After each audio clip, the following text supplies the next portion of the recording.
Hey guys, Andrew Shrout here in the sideboard. I'm sitting with Brad Nelson. How's it going, Brad? Pretty good. I've been having a good weekend. You have? Yeah. Second place finish this morning in the Standard Open, and now off to a 6-0 start with a pretty spicy brew. It is a spicy brew, yeah. You're playing the Ascendancy combo. This is not a modern tournament. This is not modern, this is Legacy.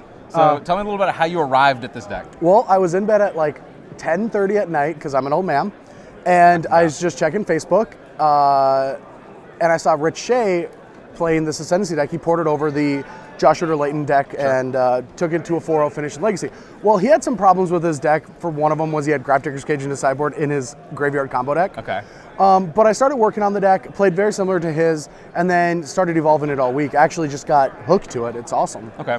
So the combo, for those that haven't kept up with the World Championship this week, Jeskai Ascendancy, get it in play, unearth Fate Stitcher. Yep, and now Fate Stitcher is just like any other mana producer that we've seen in Standard for, the last 4 months or whatever, or 3 months. But the benefit is you can loot it away with an Ascendancy in play, unearth it from the old Shards of Lara ability, and immediately have haste. Okay.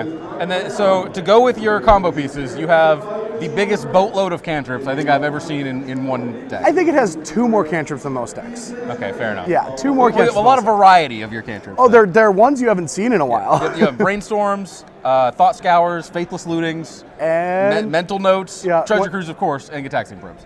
Yeah. The deck loots a lot. The deck draws a lot.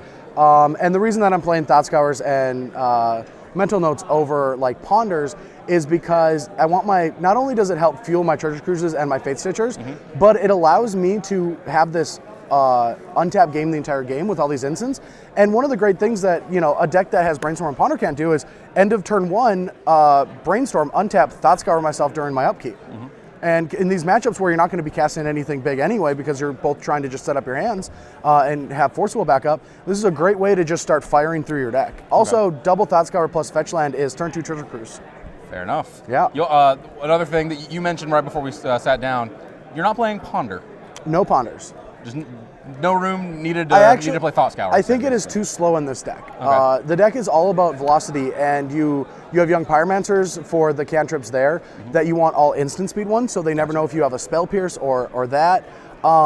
And you have like the Treasure Cruise side of the deck, and you have the combo side. And I want all of these things to be instants so that for example, when I bring back a Fate Stitcher and I have Lightning Bolt, I can like respond to it with an instant and an instant instead of Ponder just getting stuck in my hand. Okay. So it helps me like combo through all the Lightning Bolts in the format, as well as just every card, every cantrip is at instant speed, so I can like loot and continue doing things when I'm like digging for Force of Will during their turn and stuff like that. Okay.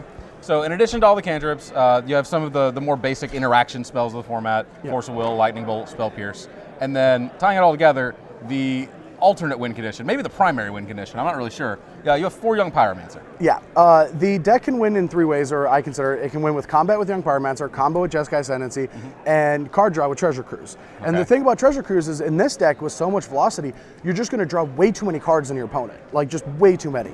And so when they are like stretched thin, like whatever they're attacking, I can go a different angle, and because you have Brainstorms and Treasure Cruise, you can just draw into those. Also, Force of Will pitches the combo, so when that side of the deck is bad or you're drawing too much of it, you can pitch those really flawlessly. Like a deck like Sneak and Show can't do that. They can't just be like, oh, I can just pitch my Show and Tell, because it always has to be good. They have to win with it. This deck doesn't have to win with the combo.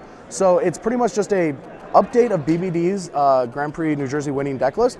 But instead of trying to grind the games out with Stoneforge and True Name, we can just kill them. All right, fair enough. Yeah. Tell me a little about how you think you're positioned with this deck. Like, what are your matchups? What are you hoping to play against with this deck? I have no idea. Blue decks, I'm still learning. Like, the thing about Jeskai Ascendancy, Treasure Cruise, and now this, I mean, just both those cards, actually. I was going to say the Fate Stitcher, but those cards in a vacuum are still super unexplored. They're so busted that we can spend, in 2 years, we're going to look back and be like, that's what we did with it. This is the best thing we can come up with. That's the best thing, because both these cards should be banned, WotC. Ban them, ban them, ban them. But until then, I'm going to play both of those in every format. I'm done. I have tapped out. I'm probably going to not play them next week because that's how I work. But For now, we're going to play them until the end of time. Hyperbolic Brad Nelson says I will play them until the end of time. Okay, fair enough. All right, well, you're going to play them at least till the end of this tournament. Yes, or until I'm not in it anymore. Well, sure. Yeah. But you're off to a 6-0 start, so fantastic start so far. Yeah, I can't Keep it up. complain. Thank you so much, man. Yeah. Stick around. We've got plenty more coverage coming of the Legacy Open here in Portland.